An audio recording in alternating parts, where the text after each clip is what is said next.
coming home from working a long 9 to 5. Hope you're having a great one. As we bring to you another edition of Talktagon with myself, Rami, and of course my co-host, the great and amazing Max. Hey, yes Um, sir, like yes like sir.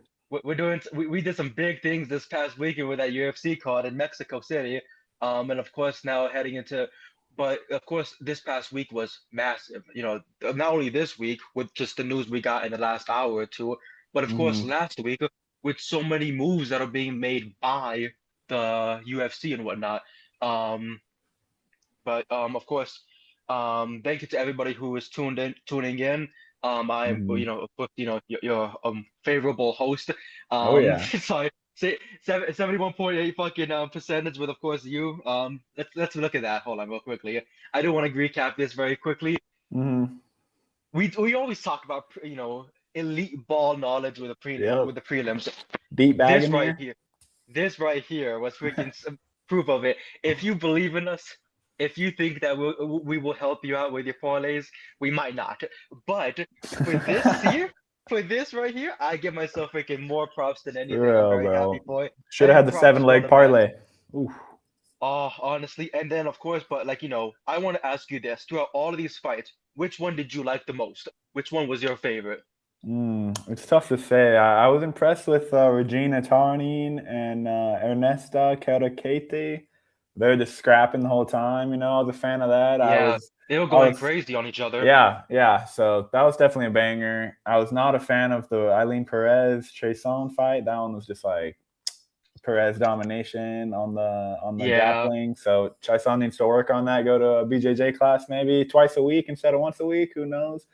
Chai-Son But had a fight prior to that as well where she was struggling with the wrestling. The striking is there, but of course, mhm. you got to be able to sprawl and let loose more in your fights. Yeah, she's so big. You'd figure that she'd be able to put that range to Which good use, but nah. you mentioned Regina Tyrone against Ernesta. I can't say her last name. I'm sorry. I blanked on it Cat right there. Katie or something. Yeah, it is hard. Katie, thank you so much. Yeah, Ernesta Katie and Regina Tyrone, they got the fight of the night 100K bonus. So props to them. They definitely deserve it, especially in our first fight.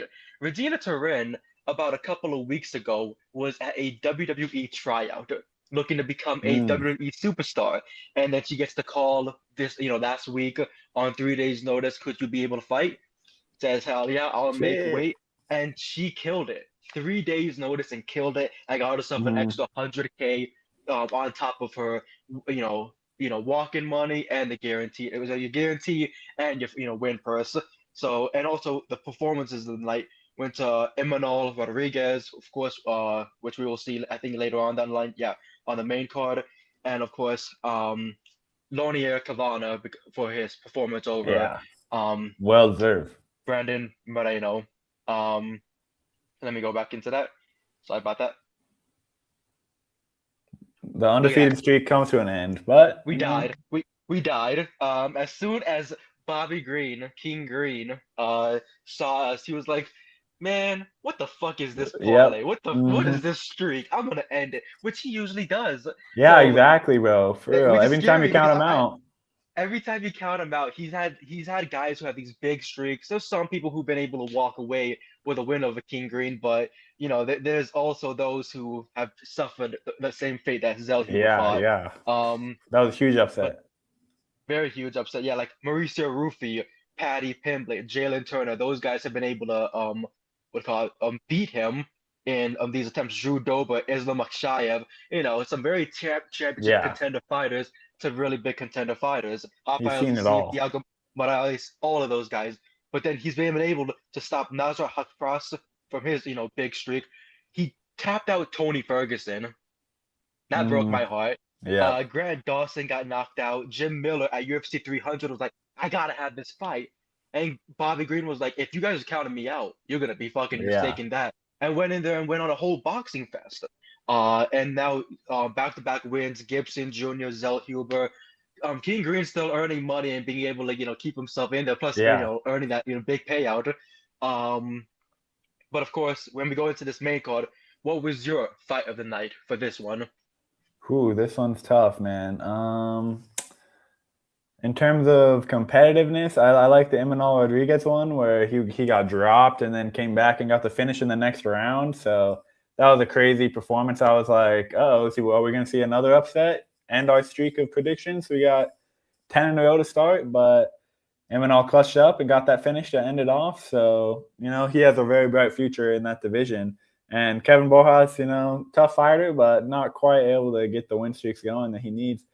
But yeah, it was overall solid, entertaining, lots of finishes. And I think that Zell Huber is going to have to, really get some wins. Otherwise, he's at risk for, I don't know, maybe potentially being cut because he had so much hype coming in.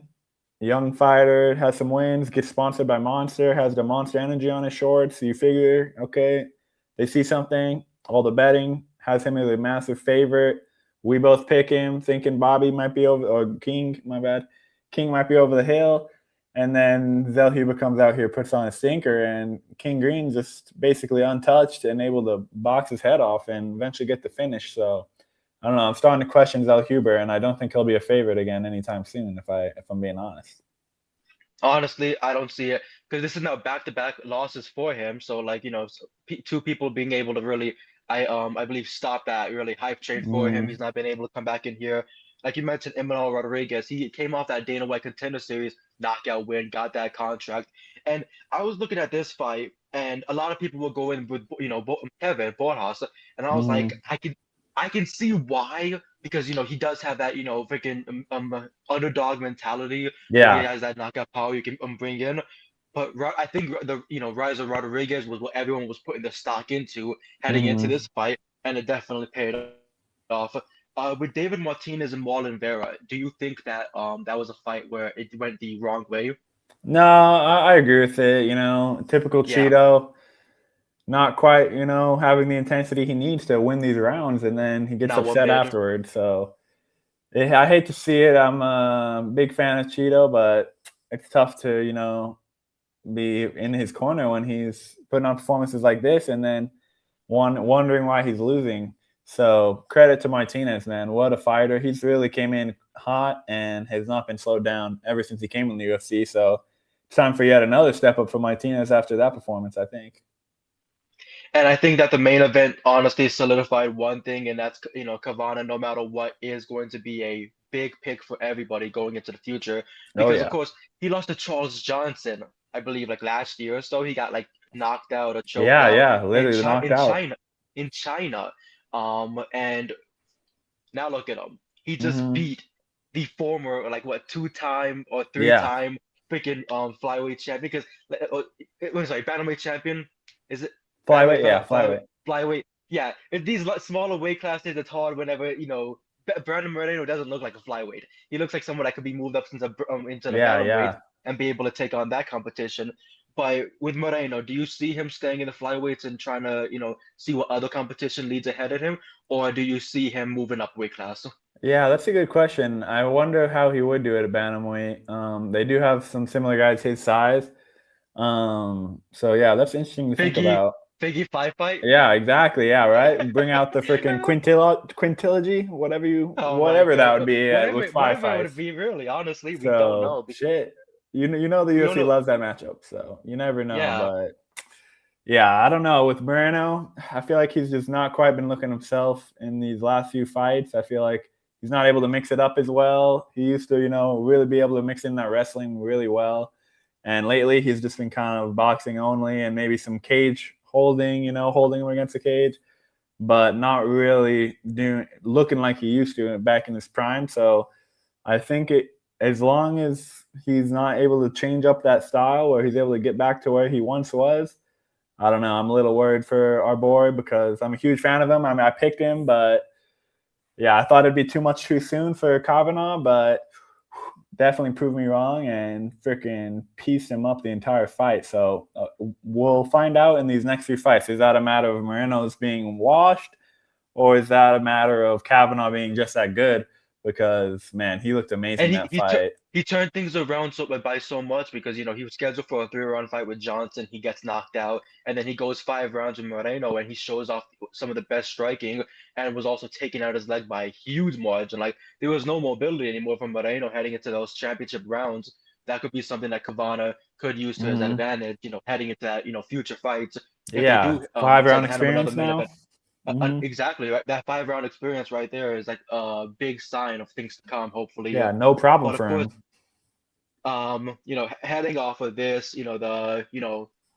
talking about these fights, of course, amazing this past weekend. But of course, there's so much that happened last week, this Mm, week.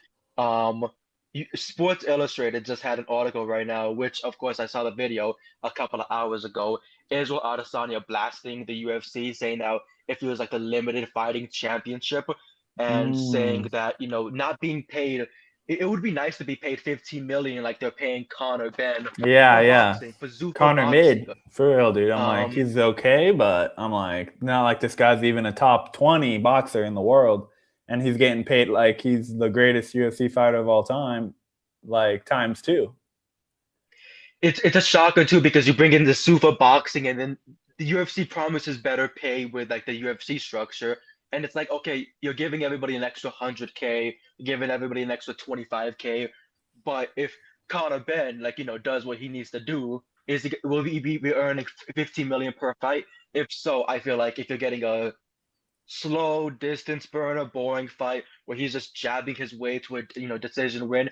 That's not fun to earn 15 million. You know what I mean? Yeah, You're trying to get the yeah, yeah. entertainment factor into it. Zuffa is supposed to be different than the creators of boxing. It's supposed to be Mm, different than WBC, the WBA, the WBO, the IBF, the Ring, all of these different promotions that we watch. It's supposed to be completely revamped to where you see knockouts upon knockouts every show. The first show did not really produce that. The first show mm. had this big main event of, oh, hey guys, we got, something going for our future. And then it went, I think the distance, and we were like, all right, that was Yeah, cool. That was cool, I guess.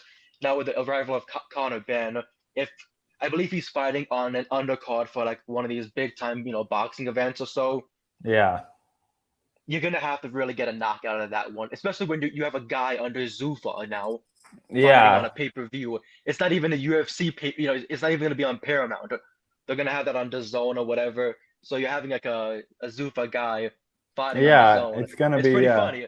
Regis Prograis versus him. I'm like Prograis, who was finished by Devin Haney or at least dropped. I can't remember, but I'm like, Dropped, yeah. so how is Connor? I get he's a big name due to his dad. That's what I'm saying. I'm like, if his dad wasn't who he was, would we even be knowing who this dude is with his resume? Like, okay, Chris Eubank. But again, because of his dad and how they fought back in the day, that was the whole reason that was a big fight. If that was just some random dude, that'd just be another dude that has fought Chris Eubank Jr. So, yeah, I can see why the UFC fighters are upset. This is a little bit of a slap in the face. Oh, we just got this huge $8 billion deal for UFC and Paramount. That's amazing. Now you guys get a more of a bonus. Goes from 50K to 100K, which, if we're being honest, it should have been that years ago. Like, Hmm. way before this. I'm like, it was 50K for so damn long, and now it's finally up, which is small victory. But then you look at that compared to Conor Ben getting paid 15 million for one fight. It's like, man, who do you really value more, the boxing or the UFC? Because right now it looks like they favor more of the boxing. And I know they're trying to get the company off the ground, but you got to think about that, how that's going to make your other employees feel. And I'd be pissed too if I was these fighters. We've seen O'Malley and now Izzy being upset, and those are two of the biggest stars in the promotion. So I kind of hope that it just kind of results in more fighters speaking out and knowing their worth, because the UFC didn't become an $8 billion company off the backs of these executives. It became a $1 billion company off the backs of the fighters putting in the work week in and week out, risking their lives every single time they step in the ring, risking their future, their ability to enjoy time with their family after fighting. And this is how you repay them, by giving Conor Ben a $15 million payday, which is more than any UFC fighter has made, probably other than McGregor. So, yeah, it's a little bit of a slap in the face. So I'm kind of excited to see if this results in fighters finally knowing their worth. You'd hope they know their worth. But I feel like there's also a majority of them that still do go and be like, oh, but we're still getting paid good money. This is like a Yeah, different yeah. sport. They're like, But it's it's like, fine. it's still not really a different sport. I feel like you guys get a bigger viewership now because of Paramount. Though Mm-hmm. people are not paying, $80 anymore a month to be watching these pay-per-views. Back then, it was like fucking illegal. It was human cockfighting, as John McCain used to call it. Yeah, And yeah. then, and then now you guys are on Paramount. You're being promoted in between commercials on CBS, any place, any network that is owned by by the by Paramount and all that stuff. Just going into the whole background of it, and then look at the Yeah. deal they just acquired with Warner Brothers Discovery and everything. So you're Yeah, seeing yeah. all It's this, like a big ass monopoly.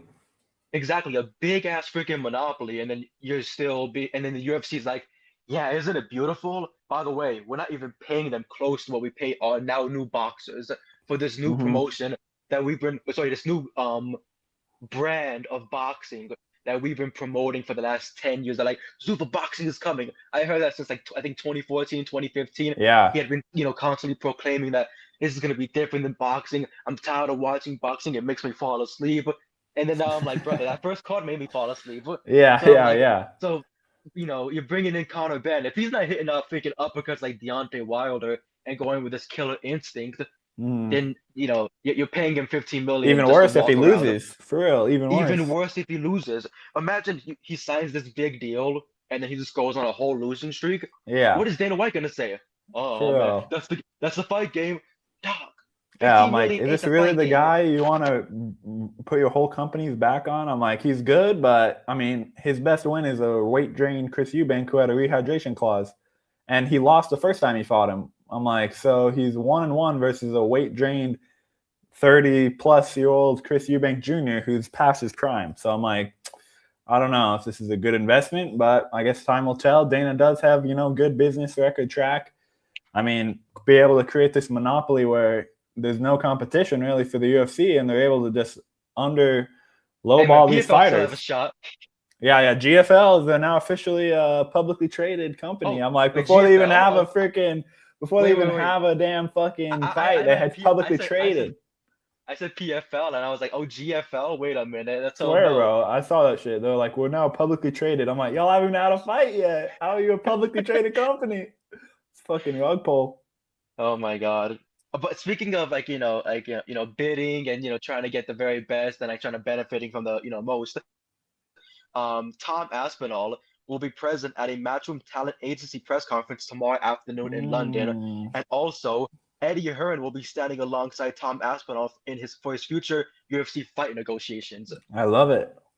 Dude, wow. If if this does come through, if so, because Aspinall would have to vacate the championship, this means, right? He's leaving the Mm, UFC. He's going to boxing. we'll He's gonna see. start that. He's gonna start that He's gonna transition demand there because 100 million, otherwise he wants to release. maybe. Like 8 to 10 round fights. You know what I mean? Freaking Aspinall putting in there. He gets poked in the eye. Sorry, he gets hit in the eye Yeah, yeah. At once, and least you don't have to worry that's about eye it. pokes in boxing. So Exactly. could be the move. Someone's gonna put freaking plaster in the freaking boxing glove, and something For bad's real. gonna Stay happen. away from And like, Tyson Fury. So I'm not wishing that on anybody. I'm just saying, like, there's some crazy people out there. But of course, Tom Aspinall potentially leaving the UFC. Last week we got word that Alex Pereira is no longer the UFC light heavyweight champion. Now it'll be mm-hmm. Carlos Ulberg and Yuri Prochazka fighting on a future UFC pay-per-view. I don't got this stuff like listed down on me. I'm just going off of like my oh my whenever I was looking at my phone like last Yeah. week and then like now having to I'm go off hyped of for this. that one, dude. It's crazy. That card looks, pretty freaking tough. That was like they named off a bunch of fights that was going to be on there. Co-main, the rest of the starting lineup looks pretty nice. But of course, Alex Pereira vacating the light heavyweight championship. Mm-hmm. Crazy. Yuri Prochazka trying to go back after the goal now to become a two-time champion against Carlos Ulberg, who I thought he was going to fight Pereira next.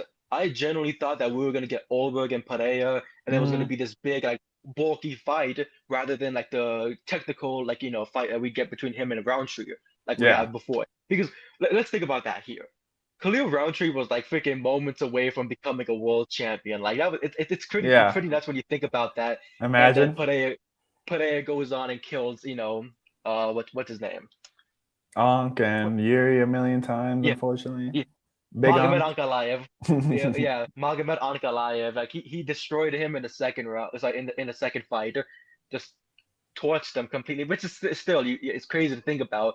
And then you see Pereira, who is now 246, he last said, and his mobility Bro. is nuts. He's still able to move quick, move fast, and everything. Daniel Cormier is probably looking in the corner like, man, that could have been me. But like, um, we assume now that after Tom Aspinall got word that freaking Alex Pereira was moving up, he's like, fuck y'all. Yeah, they're You want me trying to to screw me die? out of my title. You want me to die? But that's the thing though. If he didn't move, what would be the goal? Well, if he's out of action, do you think that we would have gotten a Cyril Gane and Pereira fight for the Yeah, interim I'm championship? hearing either Gone or potentially even John Jones versus Pereira for that White House At the card. So the White House. Like I'm like we'll crazy. see. I'm like, I think Pereira probably sleeps freaking John. I'm like, I don't know if we want to see an American get slept in the White House, but maybe some people do, because I would be kind of entertained to see John get slept finally. But And John has gone so unscathed in never yeah, being finished, never being stopped, never being touched whatsoever. He's gotten moments where he got dropped or he got, put on his ass from a takedown, like from Gustafsson, but hmm we never saw him lose yeah. So I unless it was would be DQ. excited. And Like, now with the addition of freaking 12 to 6 elbows being brought back, yeah. he's 6-12 elbows and whatnot. Like he's ready. hmm Yeah, he's ready to freaking Bro, go and kill would Pereira somebody. be able to keep it standing? Because I think if so, then it'd be good. But if Jones could bring it down, then that'd be a big issue. Because when he's able to control these guys, he's able to really do what he wants with them. We saw what he did to Gone, made that look easy. So I think hopefully for Pereira's sake, it's Gone, because I think he'd have an easier shot for beating Gone.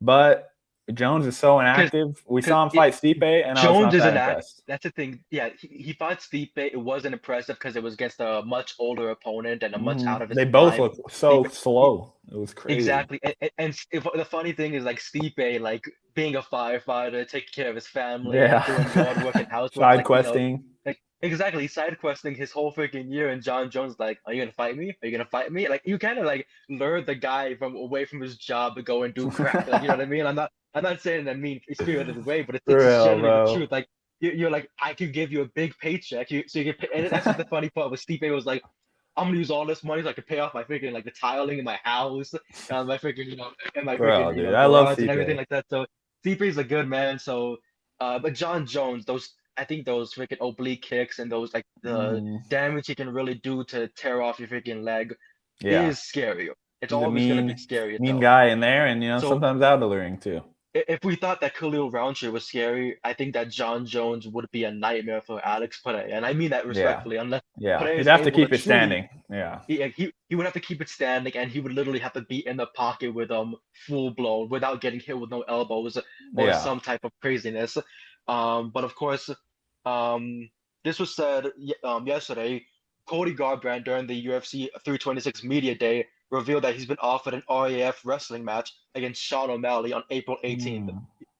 Your thoughts We've on been waiting this? for that one. We've been waiting for that one in the ring, but at this point, I think that might be out of the realm of possibility in the cage. Yeah, But if we're able to see it on the wrestling mat, I'm all for it. We saw freaking Armand go ballistic after getting slapped around by, I can't even remember his name. I'm a casual with the wrestling stuff, but that was entertaining. So maybe we see something like that where Cody gets a little upset or Sean gets upset and they start scrapping, then I'd really be tuning in. The whole wrestling stuff is entertaining, but not exactly my cup of tea. But when there's that sort of rivalry added onto it, it just makes it so much better. So if it we're not going truly to see it does. in the cage, may as well be on the mask.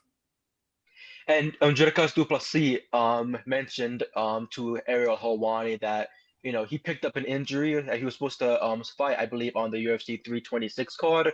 So that did not take place. So now he's looking forward to a July booking to be able to fight. And he does not have any preference of who he fights. He said if the champion is too scared to fight me, then I will go with anybody else in that division.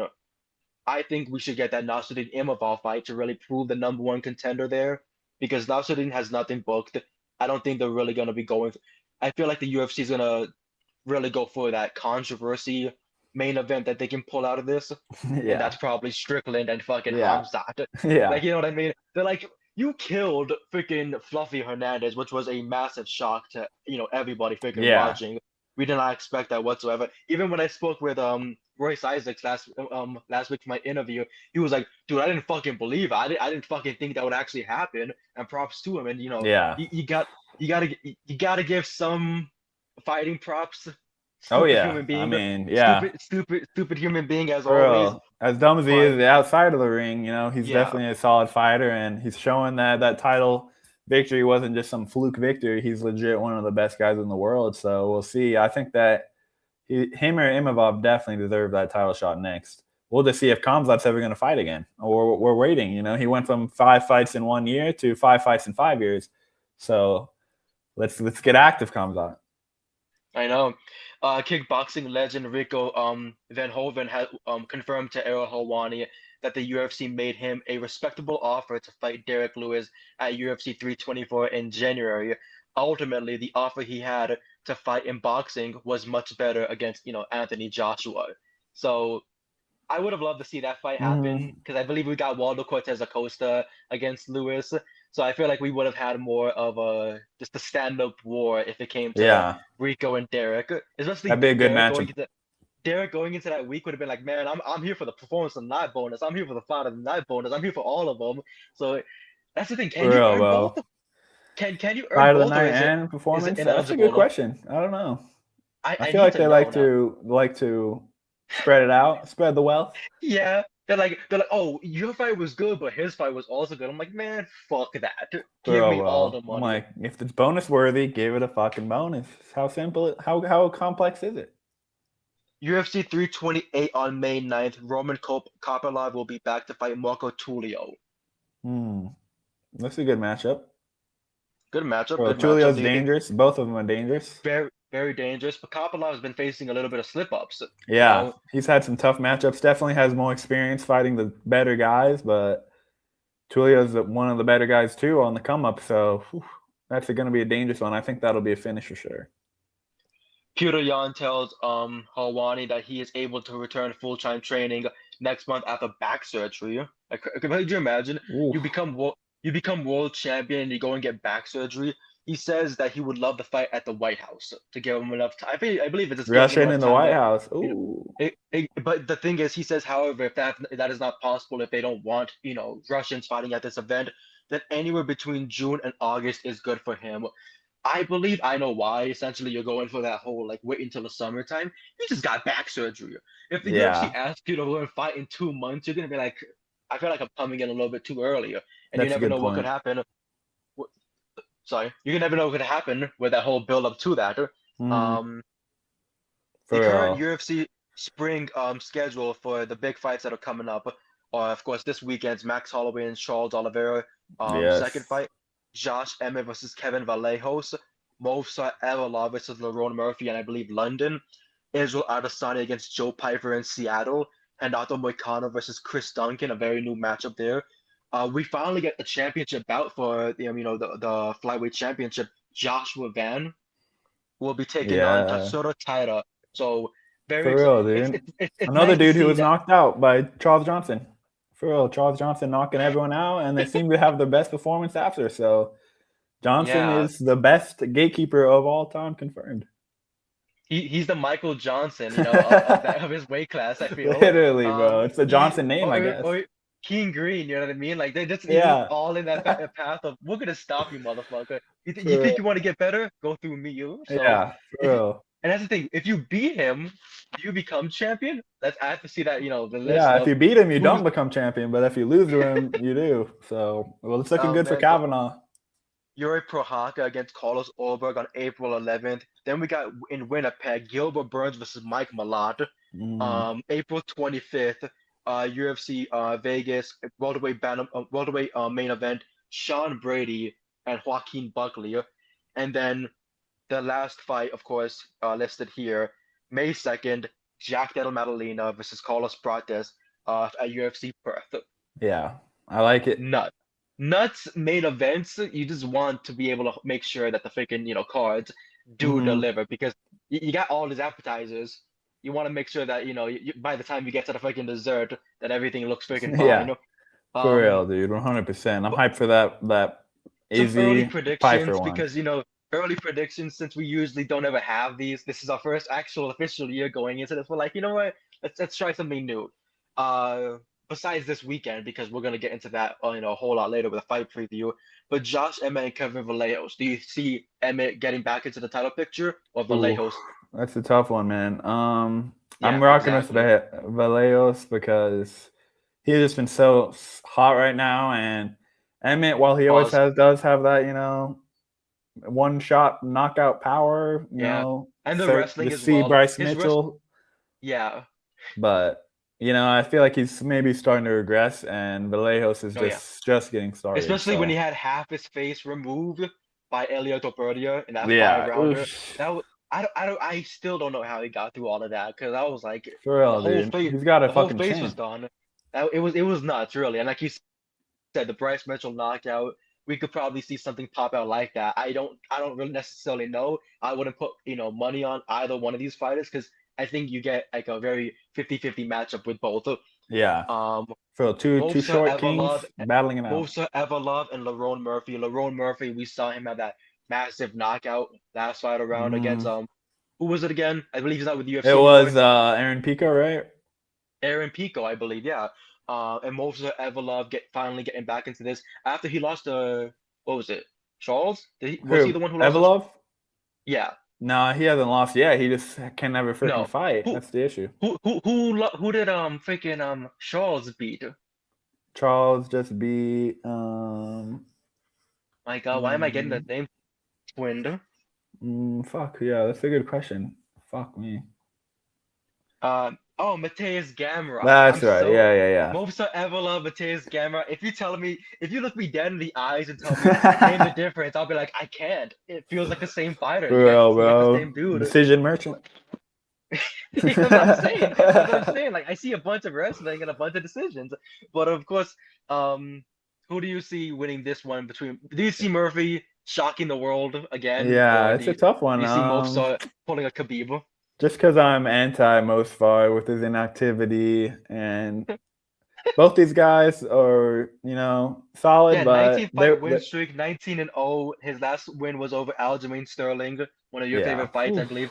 Yeah, it's like maybe I will go Evelo just because I think Murphy has not been tested as much, but that's a tough one. I might flip flop on It, that one when the time comes. it's interesting, you know what I mean? Because it's 17-0 and a draw for Lerone Murphy. He's on a 9 fight win streak. Necessarily not really 9 fight, the draw, it just, just halts in a way. It's like a Yeah. bookmark. It's like a bookmark, basically. So, but him picking up that big win over Aaron Pico at UFC 319, now I'm fighting for this big, fight night headlining the show. And I believe that, this is the fight to make to determine the next number one Yeah. contender. Diego Lopez broke both feet. He ain't getting Yeah. back in there, you know what I mean? Yair Rodriguez is a fighter that I'm shocked he has not gotten a title fight because he beat Hmm. Patricio Pitbull in a fight where everyone was like, "Oh, Pitbull, if you win, Yeah. Mr. America, if you win, Mr. Worldwide, if you win, will you be fighting for the title next? Oh, that's what everyone tells me." And then Yeah. Yair bitches him out respectfully, Yep. and then doesn't get the title. Yeah. Like Diego Lopez was very deserving because he beat Gene Silva. You know what I mean? Like I Yeah. was like, okay, I agree. understandable. But he went into this fight and got 5 round pieced up and everything. Yeah, I he say, did worse, than the first time they fought. yeah, He looked solid exactly. the first time, but this next one I was feel like Volk the, had the his set, number. yeah, and that was a scary part going into that week was that everyone was like, yeah, Lopez is winning. He's just gonna kill Volkanovski. But Volk, he's always learning. He's always getting better with each fight. When he got lost to Ilya and Islam, we all said, man, he's not gonna be back in there. And he edged it out against Diego Lopez, and then now proved again that he can just do keep going, keep going. Yeah, beat him He even fought worse. somebody, yeah, beat him even worse. But of course, Movsa Evela, Lerone Murphy, the number one and versus the number 3 ranked. Movsa wins this, he's 20-0. That's the fight you definitely make for Volkanovski, which is the Yeah. scariest Either of matchup. these guys, really, yeah. Yeah, but Lerone Murphy, if it's a close fight, you wouldn't really know who gets the win because it'll probably be somewhat of a, oh, let's see it run it back again. You know what I mean? Mm, If you give the other guy a fight, the other one's still gonna chirp them like Ian Machado Gary does with Shavkat Rakhmonov of I still had you, I still have your Yeah. number, and Carlos Prates is Even though I lost, it went to decision, so it's more Prates is victory. smoking a cigarette, in the fucking background. Like, dude, I just want to fight. Like, just put me in For there. real, I'll throw dude. Just someone. throw me in, bro. I don't care who it is. Exactly. Israel Adesanya finally coming back out of inactivity. After Yeah. being knocked by Nasruddin Imavov like a year ago, fighting Joe Pyfer, who pieced up an overweight Kelvin Gastelum, respectfully. I say Yeah. respectfully every time because I don't want someone to think I'm body shaming people, but you missed weight. You You missed weight, freaking my guy. chubby. Like, you fat ass. Like, I'm not trying to have somebody that come out Bro, and be like, oh, that whoa. Mike Tyson But commercial, I was so freaking fat. Tell me. oh man. But of course, Joe Pyfer, Seattle, will he go full grunge here, Yeah, or I'm is Israel scared of this Adesanya one, bro. gonna Fuck. take his head off? Because Joe Pyfer has the power in the first and second Yeah, round when exactly, if he's bro. able to Oof. stand there and he nails off some punches, yeah. But when it comes to chasing fighters, especially chasing Adesanya, you gotta be technical with it. And you gotta be freaking Mhm. like precise with each shot because the head movement of Adesanya, I don't care how old he is, even if Yeah. he's like 70 years old, sitting at a table eating his food, and I throw a punch, that man's gonna freaking counter it and uppercut me into the sky. Yeah, and You he's know, got some major power. People forget that when Izzy actually lands flush, man, there's a chance you're going to Mhm. sleep. That Derek Brunson knockout was one of the most, headline one because heading into his big, prime when he fought Kelvin Gastelum and fought Anderson Silva and fought all these other guys, you saw the power on display. Whether it was against I forgot his name.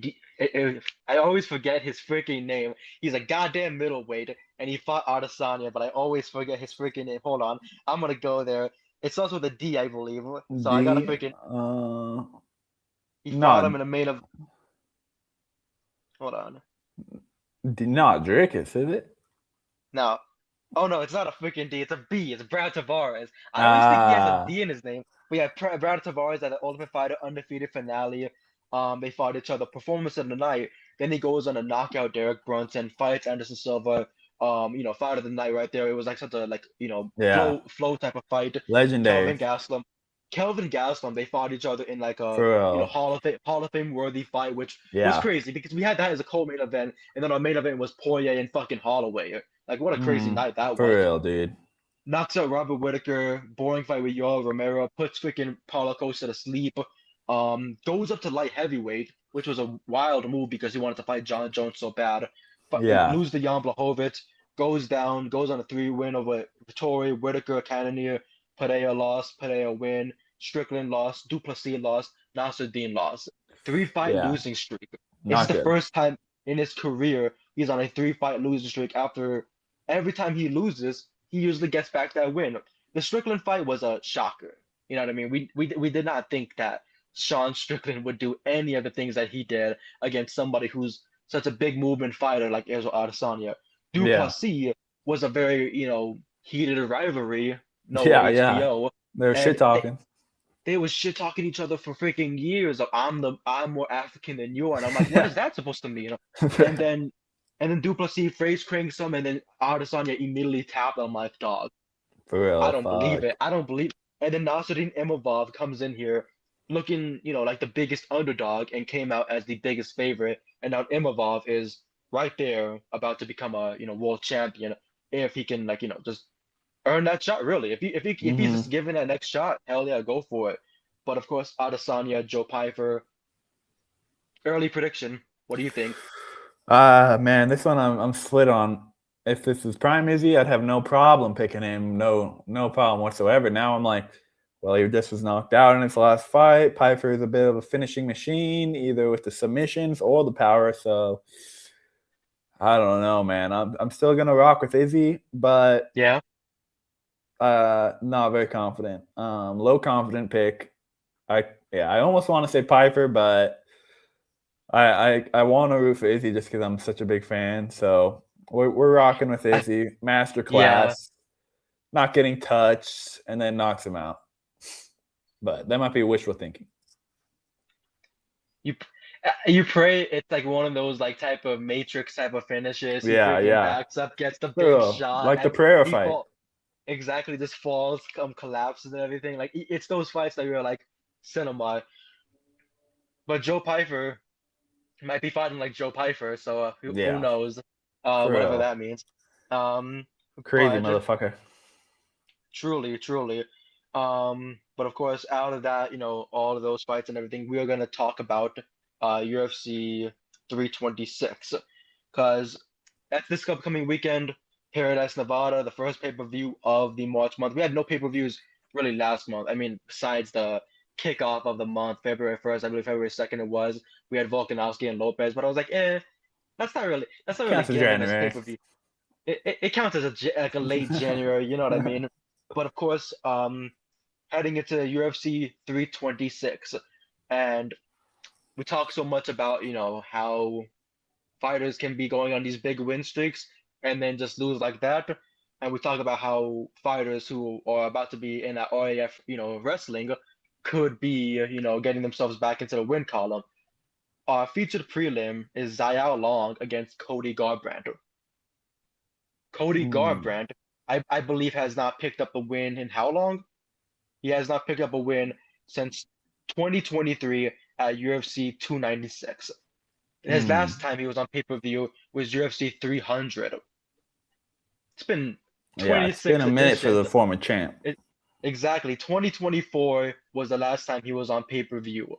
2 years later, he's gonna look to bounce back from the Divson Figueiredo loss and Rayoni Barcelos loss, which he looked good in the Barcelos, loss. He looked pretty good in those at first, and almost second round. The first half of the second round, he looked pretty good in, but I think Barcelos, of course, after what he did to who was it? Who was it again? That one that was on a figure Patton pay. Talbot. Peyton Talbot, exactly. Like he took that, win streak away from him. He stopped the Yeah. former champion like Cody Garbrandt. Featured prelim here. What are your thoughts on Zayao Long coming into this one? And do you think it ends up being another finish? Yeah, I'm unfortunately not confident in Cody lately. Not that I'm super confident in Long, but he's a younger fighter and still has a little bit of finishing ability. But yeah, unfortunately for Cody, I just can't rock with him anymore just because he's unfortunately possibly over the hill. He had a short prime, and ever since then, it's been a little bit of tough going for him. So I got to rock with Long in this fight, but I'm kind of rooting for Cody, but realistically picking Long. And what are your thoughts on Rodolfo Bellato having a fight here, 12-3 against the Luke Fernandez, former champion? Do you think the Mm. light heavyweight division is getting themselves something big here with Luke Fernandez?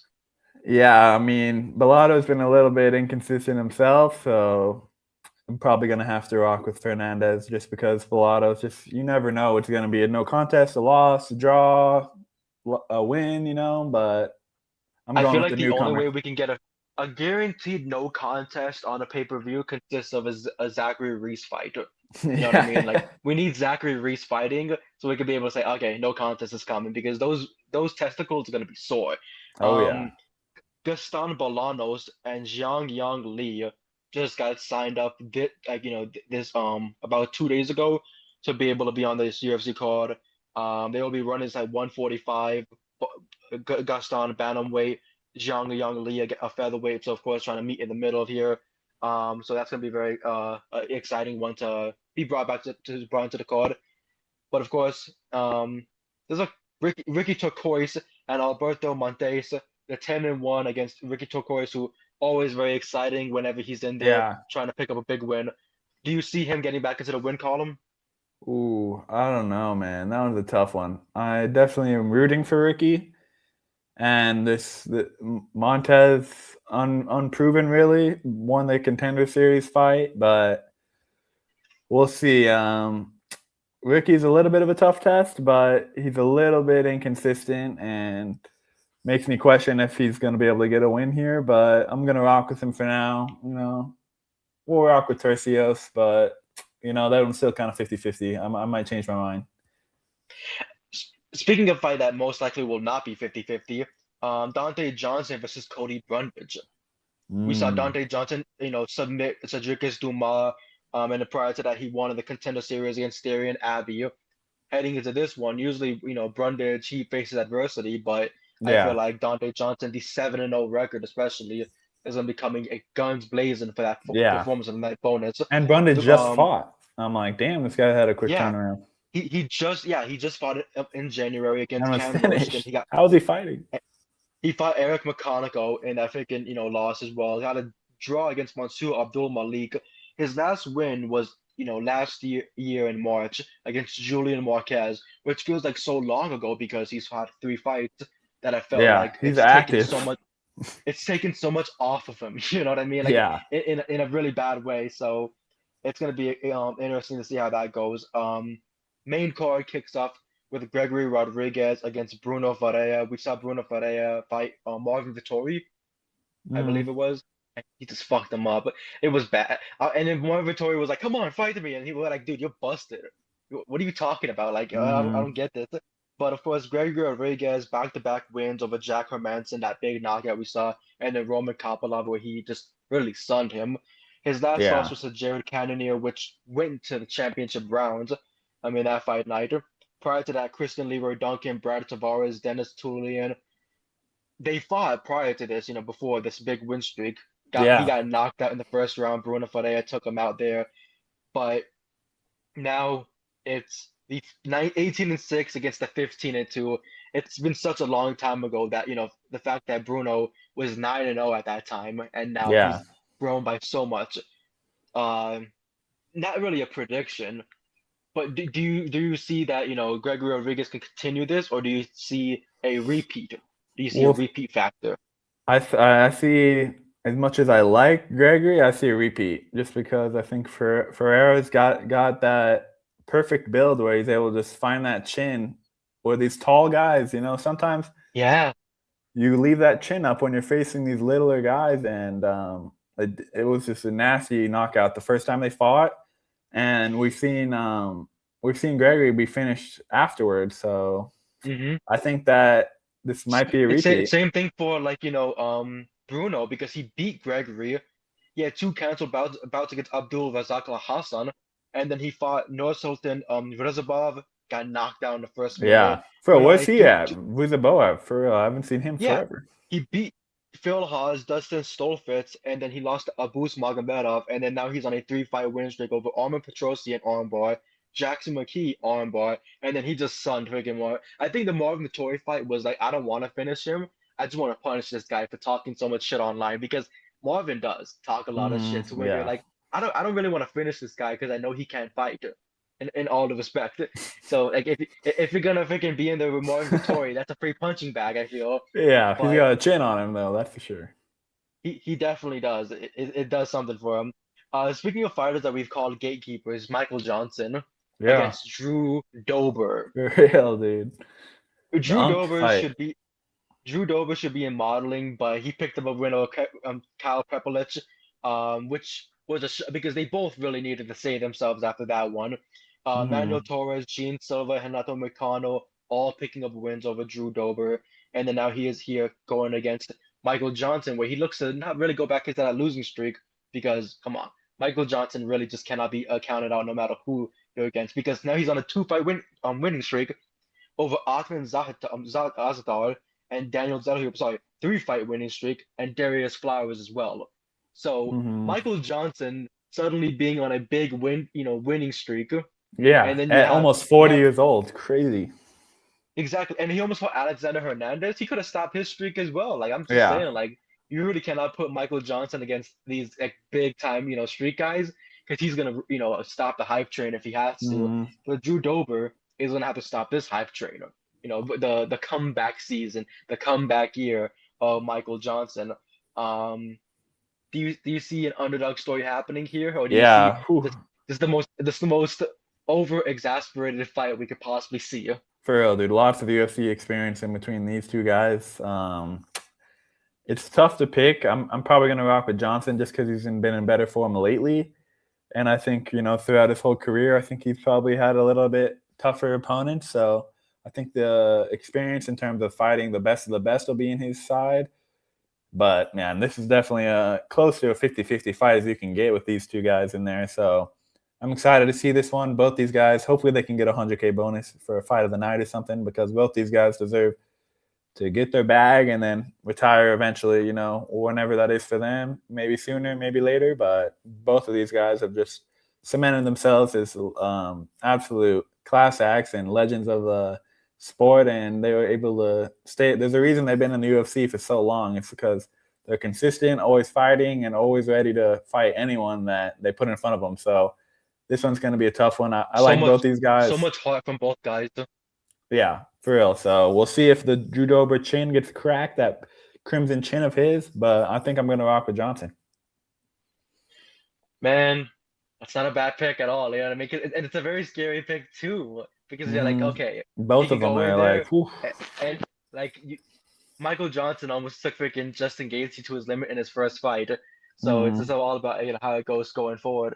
But of course, our next fight here on the main card, these next 3 fights I feel test the UFC's future, because you really need a future with all 3 divisions here, especially with how fluid these guys freaking want to fight. Rob Font against Raul Rosas Jr., which I'm surprised he did not fight last a week. You kind of expect him to fight, more close to home and everything. Yeah, true. Rather than, going to fight. But the pay-per-views are what he really wants, I feel. I feel like he saw both sides and he was like, you know what? I'll go with pay-per-view. Rob Font is coming off a loss over David Martinez. Prior to that, Gene Matsumoto and Kyler Phillips were big wins for him. Then he went on a back-to-back losing streak over Corey Sandhagen, Davison Figueiredo, trying to get back into that title picture. I feel like the hype train of Raul Rosas Jr. went back into action after the Christian Rodriguez loss. He picked up a knockout over Terrence Mitchell with punches for the mount. Ricky Turquoise, and then just 2 more wins on top of it.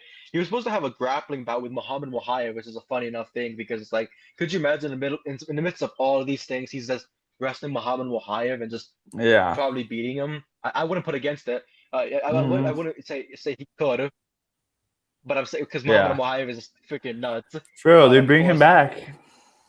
They really got it. Like, what's it taking so long? I don't get. Like, Kobe Covington is literally Muhammad Mohamed, but for boring white guys. You know what I mean?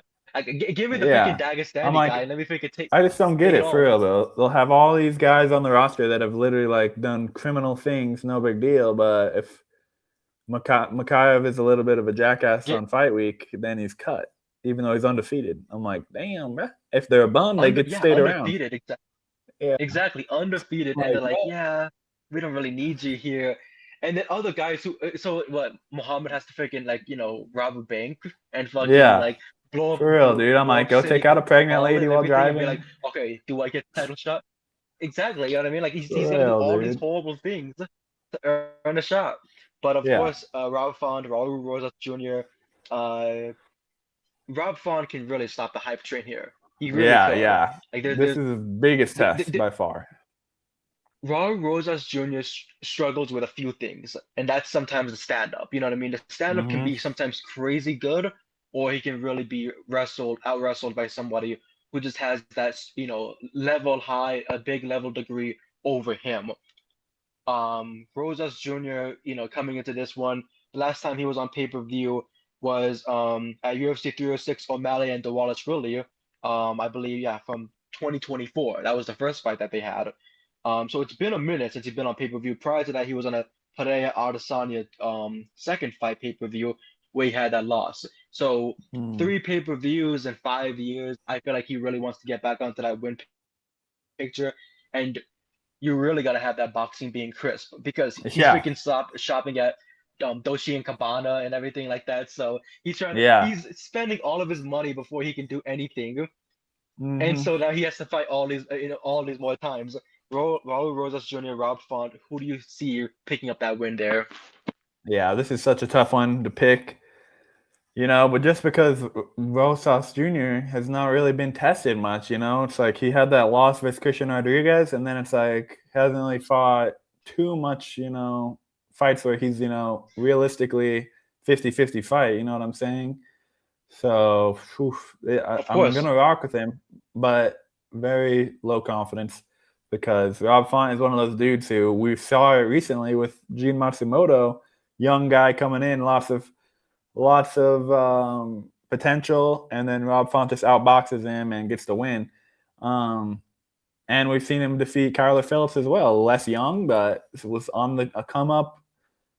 potentially going to be in the top 15, top 10 if he got that win, and then Rob Font ends the streak. So, man, this is going to be a really tough test for him, but I'm going to rock with him. As long as he's been improving his stand-up since he's not fought in over like a year, I believe, he better have been working on his stand-up in that time, because if not, then he's going to have a harsh lesson from Rob Font about boxing, because he's done that many, many times, and Font's one of those dudes who's hard to finish. Never been knocked out, only been finished one time by submission. So it's either going to be a historical submission where, he hasn't been submitted since like 2017, or it's going to be a boxing lesson. Maybe it'll be a decision, but I'm going to rock with Rosas just because, hoping for the future. Like you said, it'd be better for the company if Rosas wins, and, better for all the future young fighters. I liked what he said.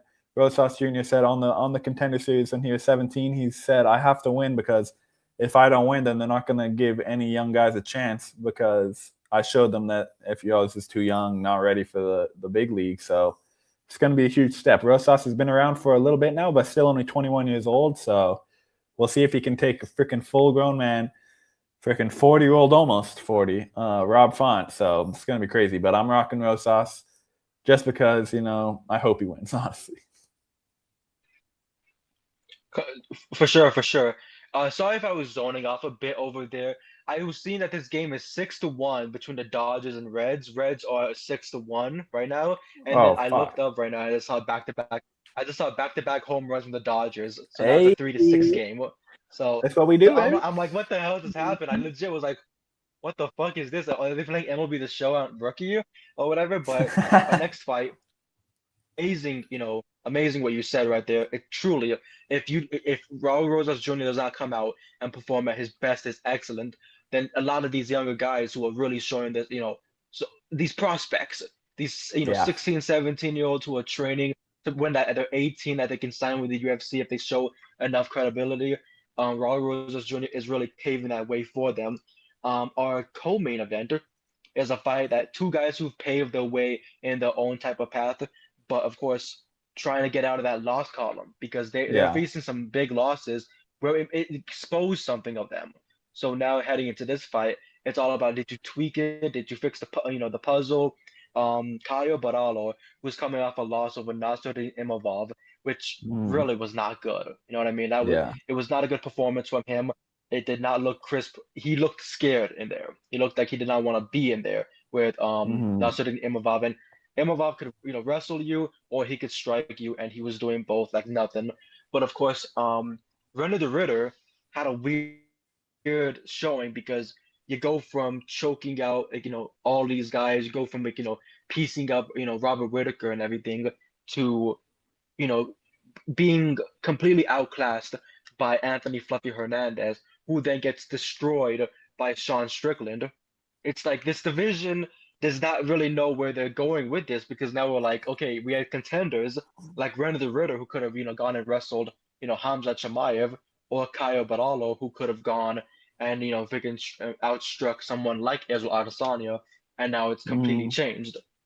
René the Ritter coming into this one, what we think he needed to fix was his tummy and that cardio. Like you get that cardio for tummy, real. You're gonna be you're gonna freaking be holding your tummy and everything and being like, I got finished again. Like, you don't want that situation to happen. My tummy hurt, you know what I mean? And then Caio Baralo got completely outclassed by Nasruddin Imavov. And it's, I'm not going to say Nasruddin Imavov, would have gotten outclassed on any other day, but him going into that one after the win of Israel Adesanya was too big for him to go and take it lightly. He lost to Sean Strickland. People called him a joke. He goes and knocks out Izzy. He beats Caio Baralo, and now he's going on to really bigger and better things for him. René the Ritter was supposed to be on this big path. He stopped Bo Nickel, was it? Yeah, he stops Bo freaking Nickel. He stops Kevin Holland, Gerald Mearshart, and then Robert Whitaker, and then goes and then retires to Brendan Allen. I said Fluffy Hernandez. I believe it was supposed to be that Fluffy Hernandez fight, and then Brendan Allen out of nowhere pulls off this big win. Like, destroys him. What?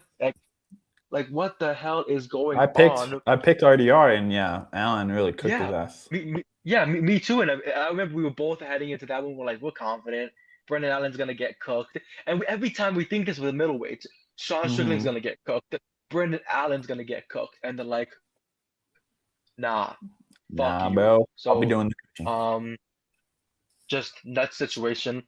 Um, Bro, that's a tough one who to do you pick, think dude. takes this one? It's tough. I'm like, will RDR really have improved? I've seen pictures, and he's looking much more in shape this time around. So I think he will be putting on a better performance. And it's such a tough matchup. But I think I'm going to rock with Kaio just because I think that RDR is really going to have to prove his stamina in this one. If he has not really fixed that, then it's going to be a long night for him. But yeah, this is a tough one to pick, man. This is another non-confident pick, but I'm rocking with Kaio. I think the fighting nerds are really good at coming back stronger after their losses. We've seen that with Rufy. We've seen that with Prates. We've seen that with Silva. Now we'll see if we see it with Bahalio. So I'm rocking with him. I think that they're going to be able to expose some of the weaknesses we've seen from RDR. But, man, RDR is always game, so we'll see. Definitely. I'm going with RDR. I love this part right here because I I'm like, I like it. love the competition that we're gonna be fighting each other with, and Oh, it's yeah. gonna be very fun. So I hope that RDR can fix his freaking cardio and Yeah, he's looking wrestle for that shredded. title. Take Kyle Baralo out. But anything could really happen. Um, main event time. This is a fight that is for a symbolic championship. It's not for a championship that really helps you with your ranking, but it shows that you're one of the best. Mm-hmm. You're the baddest motherfucker, essentially. And Max Holloway, we've always known him for the last 10 years as one of the baddest motherfuckers, from beating Jose Aldo, Anthony Pettis, and so many other guys that throughout his rise. Like there were so many guys who were like, I don't know, I think, they might have it against them.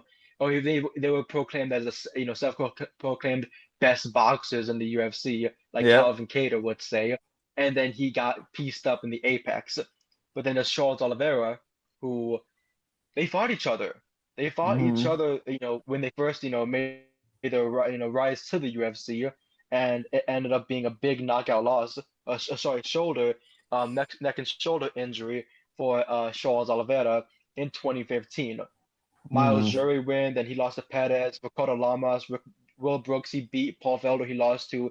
So then goes on to beat Clay Guida, Christos Giagos, Jim Miller, David Tiermer, Nick Lentz, Jared Gordon, Kevin Lee, which Kevin Lee happened in the midst of a freaking pandemic.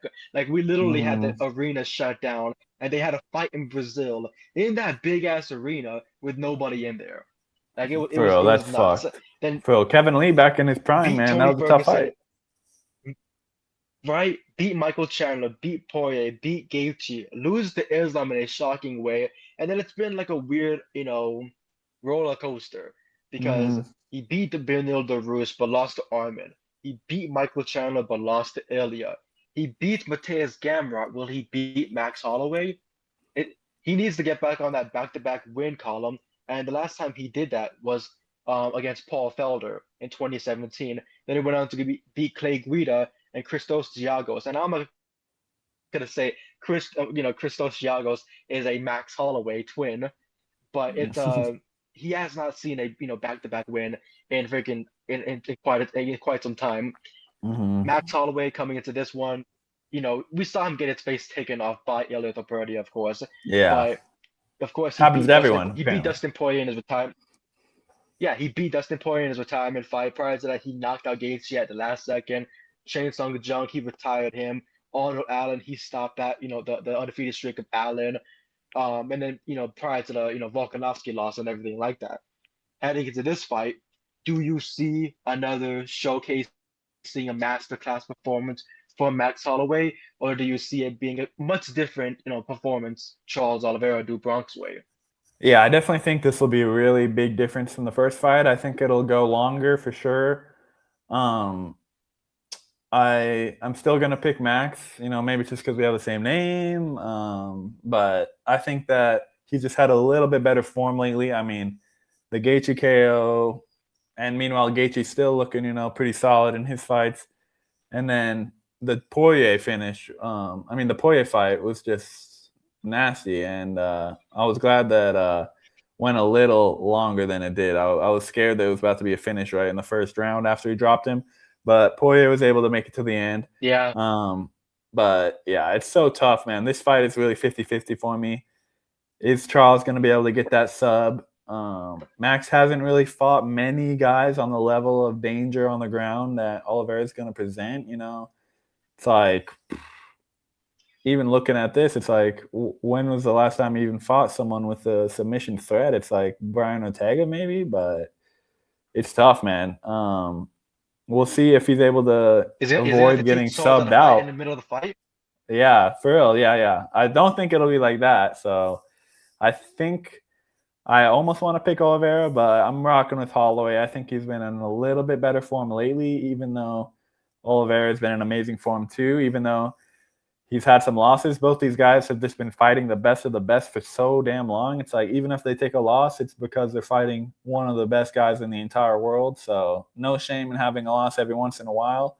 And it's just another case of that, where it's the two of the best guys in the world facing off for that BMF title. But I think Max defends it and keeps that BMF title in his corner, keeps it in Hawaii, and comes away with the W. For sure. And of course, that wraps that up right there for the UFC 326. There's a couple of news things here I'm gonna ask quickly.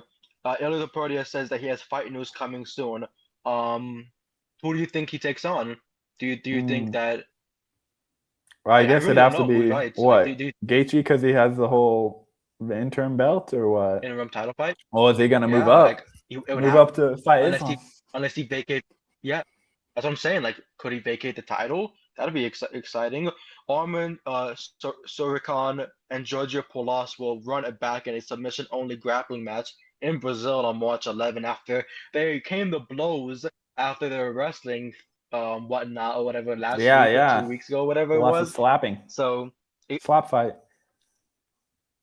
Former one flyweight champion Adriano Moraes, who fought, Demetrius Johnson, had that crazy trilogy with him. Is officially a free agent. He turns 37 next month.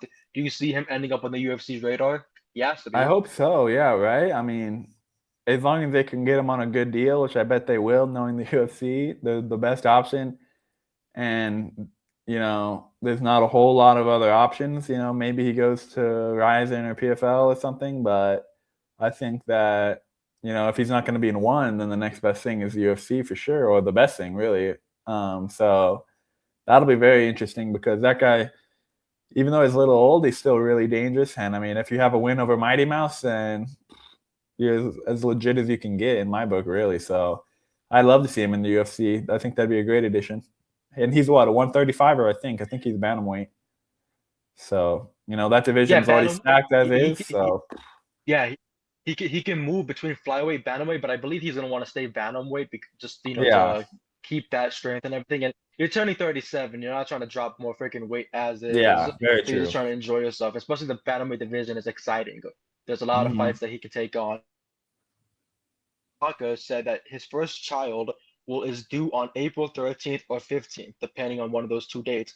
He fights Carlos Ulberg for the vacant light heavyweight title on April 11th. He told Ariel Helwani that his girlfriend agreed he could only fight at UFC 327, only if it was for the championship. So, like, crazy situation, because it's like, you know what I mean? Like, it's a crazy situation, because could you imagine he wins the title? And like, he has the title in one hand and his firstborn in the other. Like, I feel like that's gonna be a freaking photo that he's gonna want to recreate there. Yeah, dude. But Yuri's a class act. Going into a massive freaking year. Ryan and Barcelos will fight Montel Jackson on April 25th, a day after my birthday. So that's a wild one. Like, I get to enjoy a Friday night of, like, celebrating and whatnot, and the next day I get to see Montel Jackson and Ryan and Barcelos. Probably stink it up. But I don't mean in a standard way. I just mostly mean, like, whenever I look forward to like a good fight, I'm like, man, this fight might be good. And then it becomes like one of those very slow burning fights. So you never know. Like right here, Tana Bosa will take on Gokhan Sardakham on April 18th. Those are two of your favorites right there. Oh yeah. And I always try to get that pop out of you, just trying to see if it gets it. Before we do wrap things up, Islam Makshayev's manager Ali Abdelaziz claims that the UFC are working on a fight for the welterweight champion that is not Ian Machado. Gary saying much bigger, one of the Ilya. biggest fights in the UFC right now that they can make. Ilya, Ilya. right Either there, that or like it's gonna be Gary. But I heard that they're saying it's fake, right? So shit. We'll see. they claim it's fake, but I truly with freaking Ali Abdelaziz, Yeah, he right. probably Tough to did a take him at freaking his vanity word. search like videos that mention his mention his name, but I feel like him saying I don't want you to fight Ian Machado Gary. It's too much of a scary fight. It's like I don't think it's a scary fight for Islam because he can Yeah, take I on any agree. competition, I think so. Yeah, nothing scary for him. and I feel like it's more kind of dangerous to put him against Ilya because trying to shoot for a takedown and a guy just clobbers you in the Yeah, face like that. uppercut for real. I think that's the worst So idea I'd that you really prefer to get. see Ilya, honestly, but that'd be crazy to see because Ilya's so tiny for that 170. It's like, He but is. thankfully Islam Him isn't the bulked tallest up. It's guy so either. probably gonna be like But that freaking like that little figurine I showed you once. Where is that at? It's probably somewhere that there. shit is so But funny. no, like oh here.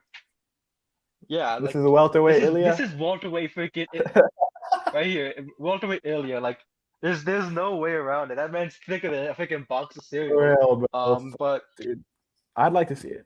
of course, thank you so much to the 730 of you who tuned in to watch. I remember 2 weeks ago we Mhm. barely had 30 viewers, and we were like, man, we've fallen off. This is it. And now back-to-back shows where we have like 800, 900 viewers here, even 730. Thank you so much to every one of you who, of course, tune in. It's really amazing. Yeah, It's a lot of fun to be able to just get back from having no internet for like a couple days. yeah. For real, Being Rami able was in to the dark go into for a the go while. I was in hell. But and to be able to, do this show, recap, the card that happened this past weekend, but also be able to give a full preview to how we see this weekend's show going. It might be something new that we can be able to, start incorporating more of Yeah, because I like it. the prelims are good, but if you don't get those exciting fights like we mentioned, like we're Mhm. not going to mention a specific name, but we see these boring, streaks of fights, man. I'll save you the time. I'll save you the freaking 20 minutes of Yeah, yapping that we yeah, have to do to be able to talk more about something that's interesting, like Tom Aspinall and yeah. Ilya and I agree. Islam and all these other big fights that could happen. But of course, thank you so much to everybody that tuned in. Max, where can they find you on? Follow me at Combat Combos on Twitter and X, and follow me at Brawl and Draw right here, spelled out like that. Ooh-wee. On Instagram, that's my art account where I post my MMA and boxing art. It's a fun time over there. Always, drawing some fun fighters. Sometimes funny, sometimes not, but it's a great time. Check it out. Of course. And you can find me on my Instagram, who else but Rami, Twitter, Blue Sky, TikTok as well, trying to grow the brand and everything like that. Oh Of course, I had yeah, an interview last week, my third conversation with Royce Isaac. We spoke about a bunch, his fighting in Los Angeles and the West Coast especially, or traveling around the world for New Japan, for Mexico. And of course, he gave me an exclusive where him and John Moxley had their match last October, where John Moxley personally reached out to him, and it was an amazing thing. Like about 2 nights ago, so I'm just chilling, watching reels, and I see a like pop up, and I don't, I only tag the people I mentioned. So when I see a like from Josh Barnett, former three-time UFC World Champion, I'm thinking to myself, dog, that's like the craziest fucking thing in the world. So oh of yeah, course, shout out Josh Barnett, shout out John Moxley, shout out Royce Isaacs, and everybody who watches my interviews or even supports the brand, supports Brawl and Draw, supports Combat Convo, supports Who Else Barami, supports any of our stuff. It really does mean a lot to us Mhm. because we're just doing our best and trying to make sure that you get the best MMA news, the best combat sports news, the best art that we can give you, and the best, coverage of both sports.